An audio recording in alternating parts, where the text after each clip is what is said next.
Paz do Senhor Jesus, boa noite a todos,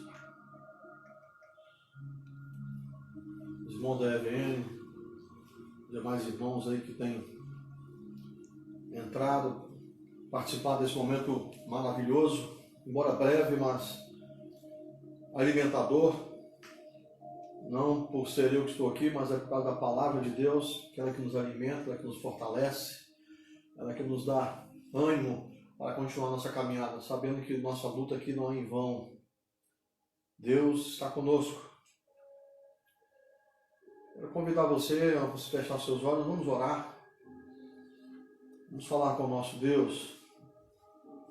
Soberano e eterno Pai, nós glorificamos e exaltamos o Teu nome. Te agradecemos, ó Pai, por este dia, pela Tua misericórdia que se renovou, Pai amado. Obrigado, Senhor, por estarmos agora aqui, neste momento tão maravilhoso, tão delicioso, Senhor, onde nós podemos ter a certeza de que o Senhor vai estar falando conosco, vai nos alimentar. Um momento importante, Senhor. Deus, como que isto ó Pai, é inexplicável, de tão maravilhoso que é o Criador de todas as coisas, o mantenedor de todas as coisas. Ah, Senhor, o Senhor está aqui conosco. O Senhor se importa com o seu povo e o Senhor vai falar conosco esta noite. Pai, vai abençoando cada vida que já está aí, aqueles que vão estar entrando, Senhor. Oh Deus, vai preparando os ouvidos, o coração de cada um, Senhor, a mente de cada um, para receber a Tua palavra. O Senhor sabe da nossa necessidade, o Senhor sabe daquilo que nós precisamos, ó Pai. Venha então, Deus amado, nos alimentar. Venha, Deus querido, nos fortalecer agora com a Tua palavra. Venha aumentar a nossa fé, Senhor. Em nome do Senhor Jesus. Nós agradecemos ao Senhor desde já. Amém. Quero conversar com você essa noite sobre um homem corajoso. Um homem que, como poucos, andou nessa terra fazendo em tudo a vontade de Deus. Um homem que foi levantado por Deus em um tempo difícil, para uma tarefa difícil, uma missão difícil, porém não impossível, porque Deus, que o chamou, também confirmou: eu serei contigo. Nós já falamos aqui em outra oportunidade sobre Josué, e essa noite Deus colocou no meu coração para conversarmos um pouco acerca do profeta Jeremias. Eu quero convidar você a abrir sua Bíblia aí no primeiro capítulo de Jeremias. Nós vamos ler no capítulo 1, dos versos 1 ao 10, e vamos conversar um pouco sobre esses textos aqui. O tema aqui, o título, é o chamado de Jeremias. Diz assim a palavra do Senhor. Palavra de Jeremias, filho de Ilquias, um dos sacerdotes que estavam em Anatote, na terra de Benjamim. A palavra do Senhor veio a ele no 13º ano do reinado de Josias, filho de Amon e rei de Judá. Veio também nos dias de Joaquim, filho de Josias, rei de Judá, até o fim do 11º ano do reinado de Zedequias, filho de Josias, rei de Judá. No 5º mês desse ano, os moradores de Jerusalém foram levados ao exílio. A palavra do Senhor veio a mim dizendo: antes de formá-lo no ventre materno, eu já o conhecia. E antes de você nascer, eu o consagrei e constituí profeta às nações. Então eu disse: ah, Senhor Deus, eis que não sei falar, porque não passo de uma criança. Mas o Senhor me disse: não diga, não passo de uma criança, porque a todos a quem eu o enviar, você irá, e tudo o que eu lhe ordenar, você falará. Não tenha medo de ninguém, porque eu estou com você, para livrá-lo, diz o Senhor. Depois o Senhor estendeu a mão e tocou na minha boca, e o Senhor me disse: eis que ponho as minhas palavras na sua boca. Veja, hoje eu te constituo sobre as nações, sobre os reinos, para arrancar e derrubar, para destruir e arruinar, e também para edificar. e para todo lugar. Esses versículos narram o momento em que Deus chama Jeremias. Permita-me situar Jeremias aqui no tempo e no espaço. O ano é o de 627 a.C. Israel já era uma nação dividida. Você bem sabe que logo após a morte de Salomão, a nação de Israel se dividiu em Reino do Norte e Reino do Sul. O Reino do Norte com 10 tribos e o Reino do Sul com apenas 2 tribos, Judá e Benjamim. Ali no ano de 739 a 723, esse intervalo aí, a nação, o Reino do Norte, as 10 tribos do Norte são derrotadas, destruídas e levadas cativas pelos assírios. Esse Reino do Norte jamais voltaria à hegemonia de reino. Daqui surgiu aquele impasse que existia, ou de repente até exista, entre os samaritanos e os judeus. Porque os assírios, quando eles subjugavam uma nação, eles traziam povos de outras, eles misturavam, miscigenavam os povos para evitar que essa nação se levantasse. E ficava um povo híbrido, misturado. Bem, o reino de Israel já havia sido levado cativo. Agora 3 potências, Babilônia, os assírios e o Egito estão em guerra. E a pequena Judá, o pequeno reino do sul está ali naquele meio, prensado. Mas esse não é o maior problema. O maior problema de Judá não são essas 3 nações. O maior problema de Judá, do reino do sul, é a apostasia. Eles tinham se afastado de Deus, abandonado Deus e se atolado na idolatria.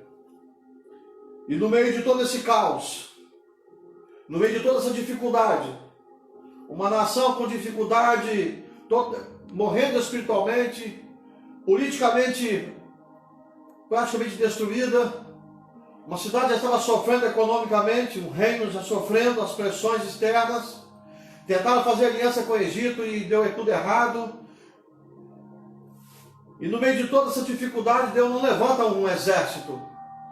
Deus não chama um sacerdote experiente, Deus chama um jovem de 20 anos para ser sua boca àquela nação, e o constitui profeta, para falar aquele reino, para chamar aquele reino ao arrependimento, para chamar aquelas pessoas a abandonar a apostasia, abandonar o pecado, abandonar a idolatria e se voltar para Deus. Vocês bem sabem que a história de Israel sempre foi essa.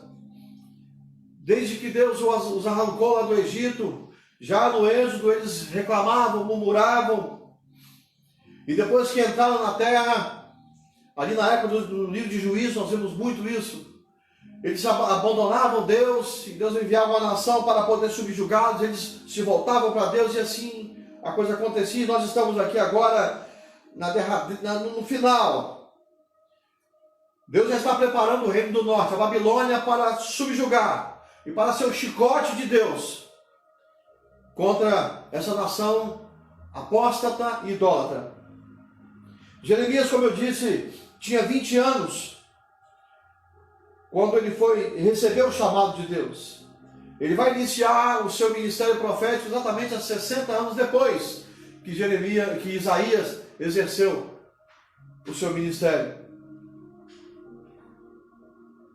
Interessante que o texto nos fala no versículo 1 que Jeremias era filho de Ilquias e ele era sacerdote. E nós sabemos que a tribo separada para o sacerdócio, de geração em geração, ia passando de pai para filho. Eles iam assumindo o ministério do pai. E era passado de pai para filho. E então, na cabeça de Jeremias, ele seria o próximo sacerdote da família. Ele estaria exercendo o sacerdócio que seu pai havia exercido, assim que o pai se aposentasse.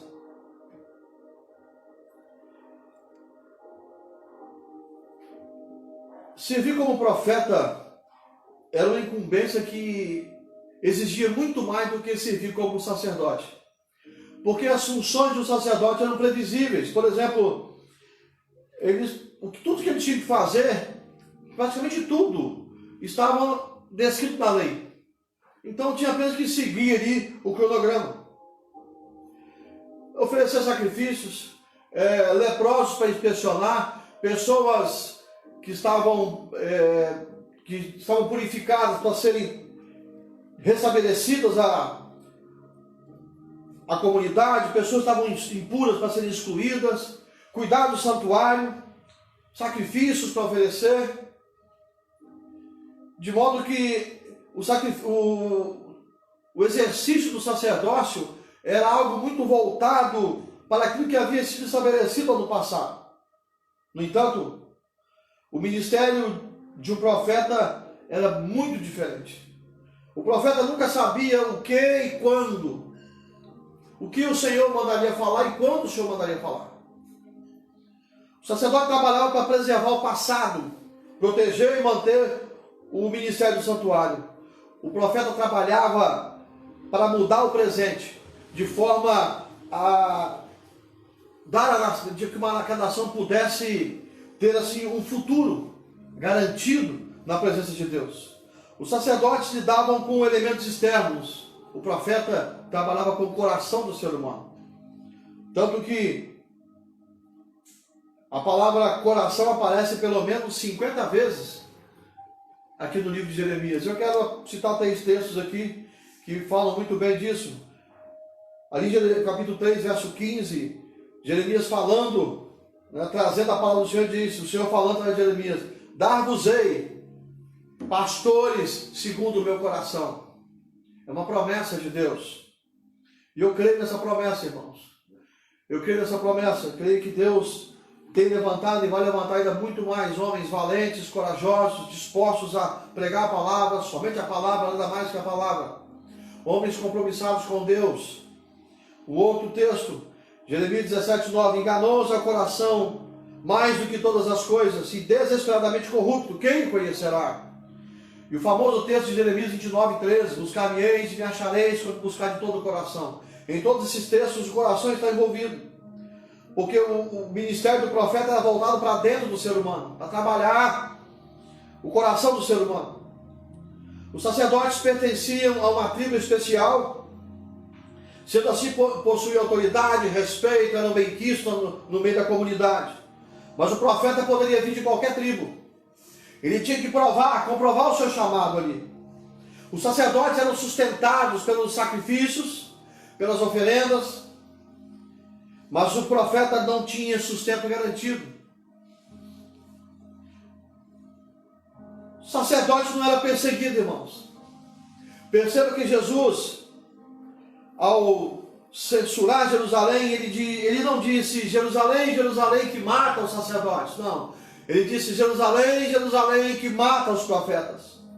Quando ele estava ali criticando os escribas e fariseus, Jesus disse, assim quanto a vós mesmos testificais que sois filhos dos que mataram os profetas. Estevão, em sua defesa, antes de ser apedrejado, ali em Atos 7:52, quando ele estava ali se defendendo contra o Sinédrio, ele disse o seguinte, qual dos sacerdotes, ele não disse, qual dos sacerdotes vossos pais perseguiram, mas disse, qual dos profetas vossos pais não perseguiram.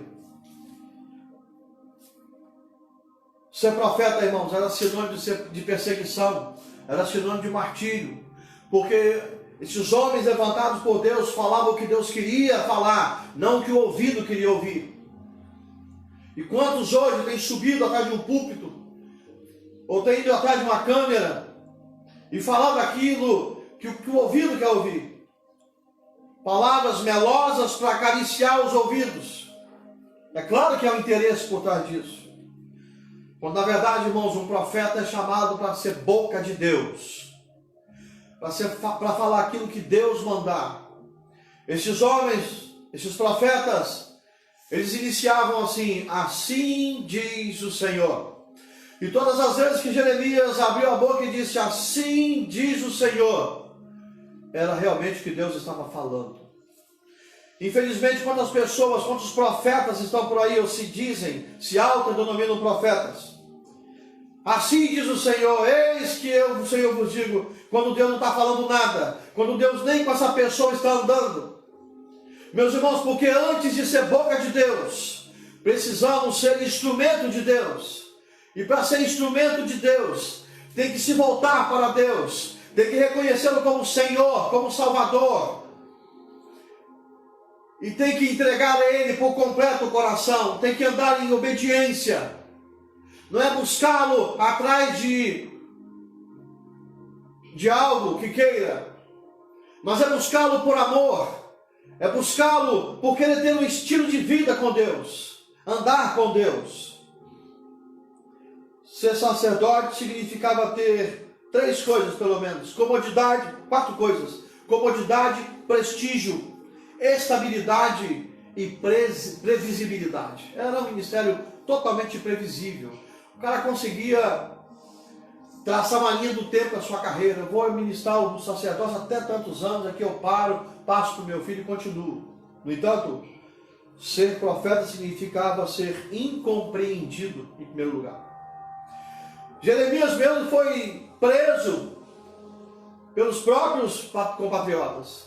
Foi jogado numa cisterna. Foi amarrado, foi esbofeteado. Ser profeta não era e nunca será uma coisa fácil. Não é de se admirar que Jeremias ele tenha apresentado algumas objeções, como nós podemos ver aqui adiante. Mas, meus queridos, o mesmo Deus que chama, primeiro, o mesmo Deus que elege, é o mesmo Deus que chama e também é, fundamentalmente, o mesmo Deus que encoraja e capacita.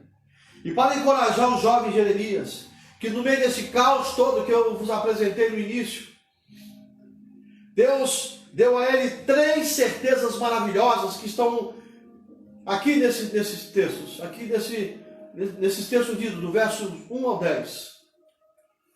Vamos observar aqui uma a uma. A primeira, aqui nos versos 4 e 5. Verso 4 e 5 diz: a palavra do Senhor veio a mim dizendo: antes de formá-lo no ventre materno, eu já o conhecia. E antes de você nascer, eu o consagrei e o constituí profeta às nações. Então a primeira certeza maravilhosa que Deus dá para Jeremias aqui é a graça eletiva de Deus. Queridos, olha como diz: antes de formá-lo no ventre materno. Antes que Jeremias existisse, antes que os pais de Jeremias existissem, antes que a humanidade existisse, antes que a criação existisse, quando só havia a Trindade, Deus já havia separado este homem para ser profeta para este tempo. Deus já havia estabelecido que Jeremias nasceria para um tempo determinado, para uma função determinada por Deus. O que nós aprendemos com isso? Que Deus não nos salva ou nos chama para o seu serviço porque merecemos. E aqui eu abro um parêntese: nós não merecemos estar com Deus, nós não merecemos a presença de Deus, nós não merecemos a salvação que recebemos, é pela graça eletiva de Deus. Trata-se da mais pura graça. O apóstolo Paulo, escrevendo aos Coríntios, ele diz lá em 1 Coríntios 15, 10, olha que coisa maravilhosa. Paulo diz assim: mas pela graça de Deus, eu sou o que sou. Oh, aleluia! É pela graça de Deus que nós somos o que nós somos, meus irmãos. Nós não somos o que somos porque somos bons, porque nós não somos bons. Nós não somos o que somos porque podemos alguma coisa, porque em nós, por nós mesmos, não podemos nada. Nós podemos tudo naquele que nos fortalece. E aquele que nos fortalece é o mesmo que nos elegeu. Antes mesmo de nós nascermos, antes de existirmos, Deus já olhou para nós. Antes de você existir, Deus já olhava para você e já te constituía como profeta às nações, como profetiza às nações, como homem de Deus, como mulher de Deus. Ei, o que Deus tem para você é melhor do que o que está aí fora. Esse mundo é passageiro. Esse mundo ele tem um fim determinado. Ele tem um prazo de validade, e esse prazo está chegando ao fim. Mas o que Deus tem para aqueles que Ele elegeu, que Ele chamou, que Ele separou, e que estão andando na presença dEle, o que Deus tem preparado é eterno, sem prazo de validade. É da presença de Deus, na glória de Deus, com o Pai, com o Filho, com o Espírito Santo, com todos os anjos, arcanjos, querubins, serafins. Lá veremos os 4 seres, os 24 anciãos, e toda a igreja reunida em torno do trono, e haverá glória, glória e glória a Deus para todos sempre. Adoração, adoração e adoração. Foi para isso que Deus te chamou. Deus não te chamou para sofrer nessa terra. Deus te chamou para você provar para Ele nessa terra que você o ama e que você não abre mão dele para nada. Foi para isso que Deus te chamou. Você está derramando lágrima em algum canto da sua vida, achando que Deus te abandonou, achando que ser cristão não é ser justo, que ser cristão é sinônimo de ser perseguido e sofrimento. Ser cristão é sinônimo de ser perseguido, mas ser cristão significa ser mais do que vencedor, porque foi para isso que Cristo nos chamou, para sermos mais do que vencedores. Mas mais, tudo que somos por causa dele. E cada uma das frases aqui do versículo 5, elas são... Cada frase é importante demais. Quer ver? Olha só que interessante. Deus conhecia Jeremias. Com certeza muitos que estão do outro lado aí, eu conheço, e vocês me conhecem. Mas por que nós nos conhecemos? Porque um dia nós chegamos próximo um ao outro, nós nos cumprimentamos, nos apresentamos e passamos a caminhar junto. Os irmãos que frequentam a IAVN e passam a conhecer um pouco da nossa história. Eu passei a conhecer um pouco da história de vocês. Outros que estão aí que não são da IAVN talvez os conheçam de nome. Mas de qualquer forma, alguém trouxe uma informação para você sobre o Aldivan, e assim tem sido assim na terra. Mas Deus conhecia Jeremias sem que alguém o apresentasse, tenha apresentado para ele. Como eu disse agora há pouco, Deus conhecia Jeremias antes dele ser formado. Deus escolheu Jeremias antes de ser formado, antes que ele fosse concebido no ventre da mãe. Deus formou Jeremias e lhe deu a estrutura que Deus desejou. E essa verdade, queridos, ela também é expressada de forma poética lá no Salmo 139. E eu quero ler com você aqui, nos versos 13 a 16. Diz assim: pois tu formaste o meu interior, tu me teceste no ventre de minha mãe. Graças te dou, visto que de modo assombrosamente maravilhoso me formastes. As tuas obras são admiráveis, e a minha alma o sabe muito bem. Os meus ossos não te foram encobertos quando no oculto. Fui formado e entretecido como nas profundezas da terra. Os teus olhos viram a minha substância ainda informe, e no teu livro foram escritos todos os meus dias, cada um deles escrito e determinado, quando nenhum deles ainda existia, pois esse é o seu Deus. Da mesma forma como o salmista relata aqui, como que Deus o teceu no ventre da mãe dele, Deus fez a mesma coisa com você. Você não é diferente de Jeremias, o salmista. Você também é amado e amada de Deus. A grande dificuldade hoje, meus queridos, é nós aceitarmos o amor de Deus. Nós nos punimos demais. Toda a punição necessária para o perdão foi realizada na cruz do Calvário. Você precisa aceitar o perdão que Jesus alcançou para você. E você precisa tomar uma atitude de andar com Deus. De modo que qualquer coisa desse mundo não te atraia. Senão a presença de Deus. Interessante que Jeremias não estava muito feliz com seu nascimento. Olha o que ele vai falar aqui no capítulo 20, no versos 14 ao 18. É importante ler para você entender. A gente olha para aqui, Jeremias, Isaías, Ezequiel e tantos mais, Daniel. Irmãos, esses homens sofreram. Olha o que Jeremias fala aqui no capítulo 20, versos 14 a 18. Maldito o dia em que eu nasci. Jeremias está falando isso. Não seja bendito o dia em que minha mãe me deu a luz. Maldito o homem que deu a notícia ao meu pai dizendo: nasceu o seu filho, é um menino, causando-lhe grande alegria. Que esse homem seja como as cidades que o Senhor, sem ter compaixão, destruiu. Que ele ouça gritos de dor pela manhã e alarido de guerra ao meio-dia. Porque não me matou no ventre materno, então a minha mãe teria sido a minha sepultura. E ela teria ficado para sempre grávida. Por que sair do ventre materno? Tão somente para haver trabalho e tristeza, e para que se consumam de vergonha os meus dias. Este homem está lamentando o peso do ministério sobre ele. Mas em momento algum ele está se apostatando, em momento algum ele está dizendo que vai abandonar Deus. E hoje, por qualquer coisa, as pessoas abandonam a igreja, abandonam Jesus, trocam ele por qualquer coisa, falam que cansou. Meu irmão, minha irmã, eu pergunto, como que alguém pode se cansar de Jesus? Como que alguém pode se cansar de alguém que incansavelmente caminhou com a cruz nos ombros até o monte do Calvário e se deixou pregar naquela cruz, de morrer naquela cruz por amor a você? Como que eu e você podemos nos cansar de alguém como Jesus, que nos ama com amor eterno? Ele diz, eu com amor eterno te amei, com benignidade te atraí. Deus não diz que com ódio eterno nos odiou e com maldade nos atraiu, não. Ele com amor eterno nos amou. Aceite o amor de Deus, aceite o chamado de Deus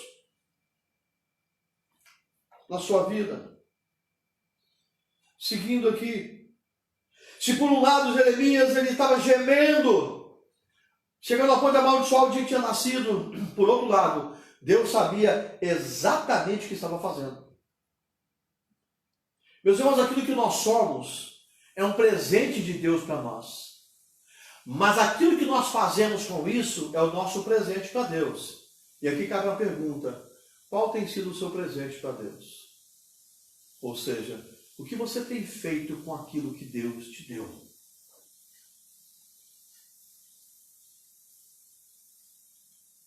Segunda frase: primeiro, Deus separou Jeremias, elegeu Jeremias, chamou Jeremias. Segundo, ele santificou.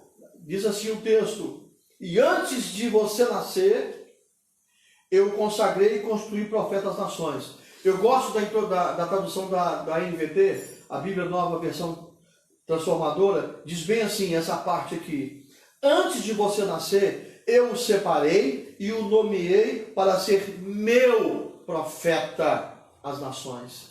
Deus está dizendo o seguinte: Jeremias, você é meu, e ninguém vai tocar em você. Você está separado por mim e para mim. Antes de Jeremias nascer, meus irmãos, Deus já o considerava profeta. E como filho de Deus, nós somos escolhidos e separados para Ele. Totalmente para Deus. Aqui em Romanos 28, Romanos 8, 28 ao 30, diz assim: sabemos que todas as coisas cooperam para o bem daqueles que amam a Deus, daqueles que são chamados segundo o seu propósito. Pois aqueles que Deus de antemão conheceu, antes de nós nascermos, no caso, de antemão conheceu, ou seja, que Deus conheceu antes que nascessem, Ele também predestinou, separou, para serem conformes à imagem de seu Filho. Foi para isso que Deus te chamou, para você ser a imagem do Filho dele, você andar em retidão como Jesus andou nessa terra, a fim de que Ele seja o primogênito de muitos irmãos. E aos que predestinou, a esses também chamou, e aos que chamou, a esses também justificou, e aos que justificou, a esses também glorificou. Aleluia, glória a Deus. E essa é a verdade, irmãos, que deve nos dar grande coragem quando enfrentamos qualquer dificuldade. Romanos 8, 31, se Deus é por nós, quem será contra nós? Pois bem, a primeira coragem maravilhosa, a primeira certeza maravilhosa que Deus traz para Jeremias é a graça eletiva de Deus. E a segunda coragem, a segunda certeza que Deus vai dar para Jeremias aqui, no seu chamado profético, é a presença protetora de Deus. Perceba aqui no versículo 6, Jeremias fala assim, do 6 ao 8, ah, Senhor, eis que não sei falar porque eu não passo de uma criança. Mas o Senhor disse, não diga não passo de uma criança, porque a todos a quem eu enviar, você irá. E tudo que eu lhe ordenar, você falará. Não tenha medo de ninguém, porque eu, Senhor, eu estou com você para livrá-lo, diz o Senhor. É Deus falando com ele. É Deus garantindo para Jeremias que estaria com ele. O mesmo Deus que elegeu Jeremias, agora promete: eu vou te proteger. Deus chamou Jeremias e deu 3 instruções para ele. Vá para onde eu te enviar, fale o que eu te ordenar e não tenha medo do povo. Irmãos, lá em 2 Timóteo 2,17, Paulo nos diz assim: porque Deus não nos deu espírito de covardia, mas de poder, de amor e de moderação. O servo de Deus tem que ter como característica a coragem. Por que a coragem? Porque ele vive sob a certeza, a convicção plena, sustentada pela sua fé, de que Deus é com ele. Deus é conosco. Depois de dar essas 3 instruções: vá onde eu te enviar, fale o que eu te mandar, não tenha medo do povo. Deus diz para ele no versículo 8: porque eu sou contigo para te livrar. E lá no verso 19, no fechamento do chamado de Jeremias, aqui no capítulo 1, verso 19, Deus diz o seguinte: pelejarão contra ti, mas não prevalecerão, porque eu sou contigo, diz o Senhor, para te livrar. Deus está dizendo para ele: Jeremias, não vai ser fácil, sua caminhada não vai ser fácil, esse ministério não vai ser fácil, vai ser doloroso, vai te trazer lágrimas, vão te afrontar, vão te confrontar, mas não tema, eles não vão poder nada contra você, porque eu sou por você. E assim Deus também está falando para você essa noite, que Ele é com você. Deus não mudou, meus irmãos, Deus continua exatamente o mesmo.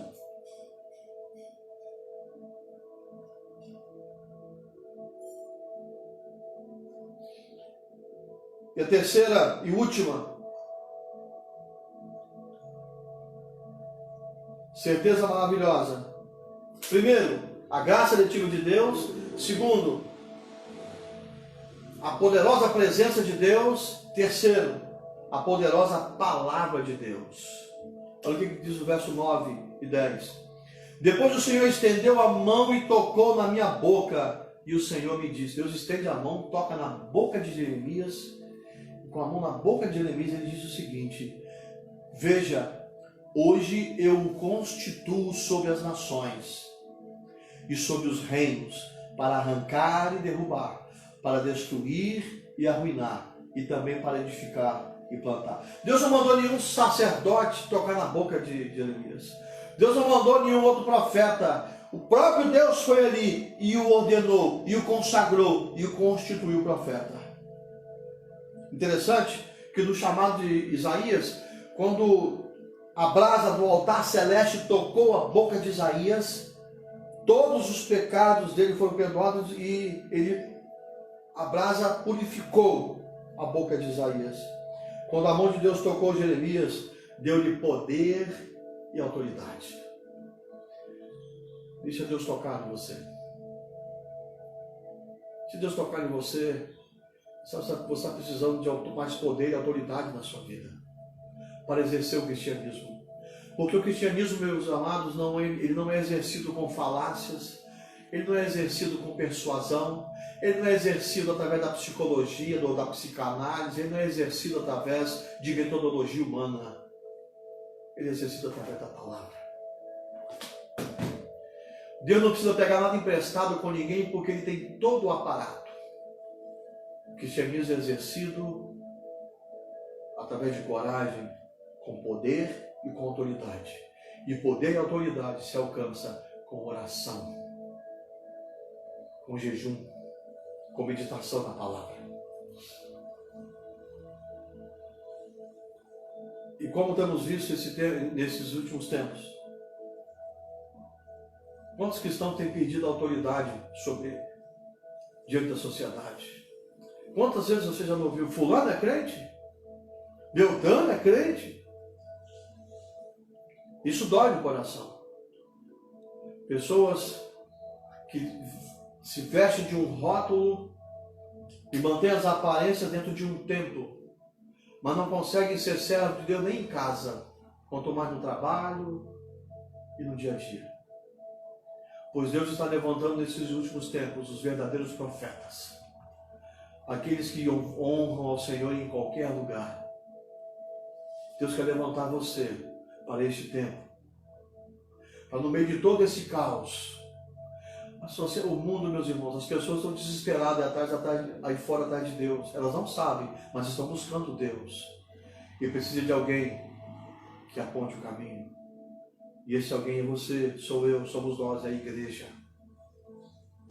Mas não uma igreja contaminada, uma igreja comprometida com o mundo, mas uma igreja compromissada com Deus. Uma igreja elegida por Deus, separada por Deus, comissionada por Deus, capacitada por Deus. Deus não deu apenas a Jeremias as suas palavras, como também prometeu que velaria para poder cumprir cada promessa. Aqui no mesmo capítulo 1, versículo 12, Deus diz: porque eu velo sobre a minha palavra para poder cumpri-la. Quem nunca passou por essa experiência? De alguém falar algo com você, e depois quando você vai até aquela pessoa, falou, lembra quando você falou assim comigo? A pessoa, não lembro. Ela pode dizer, ela te disse que não lembra por ter esquecido, talvez, ou porque não queria se lembrar daquele momento. Mas quando Deus te falar, Ele vai velar sobre aquilo que Ele te falou, para que Ele possa cumprir. Porque Ele é Deus, Ele não pode ir contra Ele mesmo. É impossível que Deus falhe conosco. Ele não pode falhar conosco, porque Ele é completo, Ele é perfeito. Ele é perfeito. A mesma mão que criou todo o universo, a mesma mão que colocou cada estrela em seu devido lugar. E é importante que você saiba que existem mais estrelas no espaço do que grão de areia em todos os mares e desertos da terra, pois o seu Deus criou cada uma delas. E as mãos que criaram o universo, e as mãos que sustentam o universo, tocaram na boca de Jeremias. E essa mesma mão que que criou o universo, que sustenta o universo, que tocou na boca de Jeremias, quer tocar em você agora. Quer tocar, quem sabe, na sua boca para poder te dar autoridade e poder.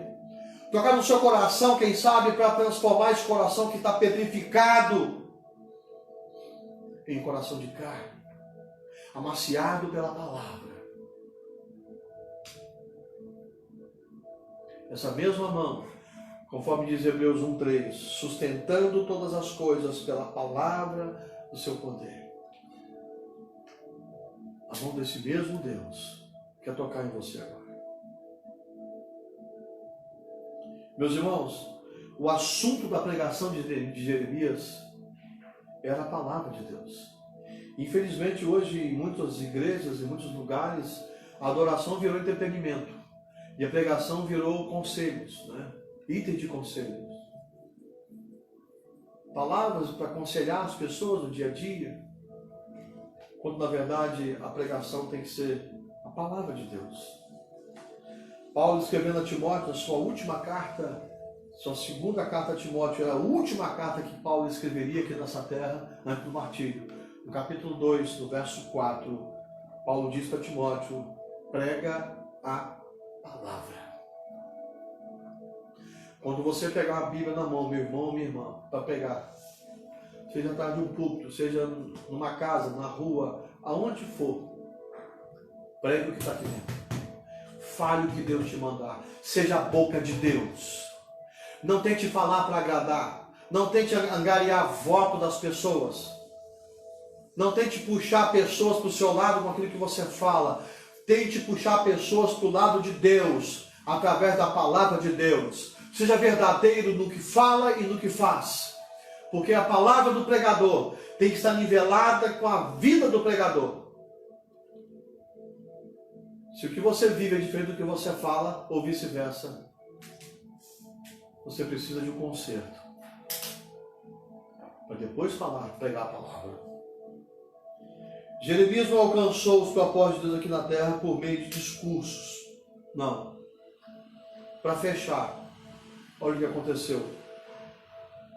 ele ouviu a Deus, ouviu a palavra de Deus, levou a palavra de Deus a sério, proclamou a palavra de Deus com autoridade, de forma destemida, e Deus fez o resto. Isso aconteceu. Vou repetir para você. Jeremias ouviu a palavra de Deus, levou a palavra de Deus a sério, propagou a palavra de Deus com autoridade, com poder e de forma destemida a todo o povo. E Deus fez o resto. Assim também é conosco. Prega a palavra, somente a palavra, nada mais do que a palavra. Como diz o pastor Oscar, grande homem de Deus. Aprendi isso com ele. Ele disse para mim uma vez no seminário: meu filho, prega a palavra, somente a palavra, nada mais que a palavra. E desde então tem ecoado em meus ouvidos esse som doce, daquelas palavras verdadeiras do pastor Oscar. E eu repasso a você: não apenas pregue, mas viva a palavra, somente a palavra, nada mais que a palavra. Que Deus possa te abençoar, em nome do Senhor Jesus. Amém. Quero dizer para os irmãos da IAVN e vocês que estão aí também, se quiserem participar, domingo próximo agora, sábado nós vamos ter a casa de oração, não vamos poder estar indo lá orar dentro do templo, mas a Giovana vai estar mandando a escala aí, e na sua casa mesmo você vai estar cumprindo o seu horário de oração. Nós tivemos no último sábado de abril, tivemos 24 horas de oração. E eu tenho certeza que vamos alcançar o mesmo objetivo sábado agora, dia 30.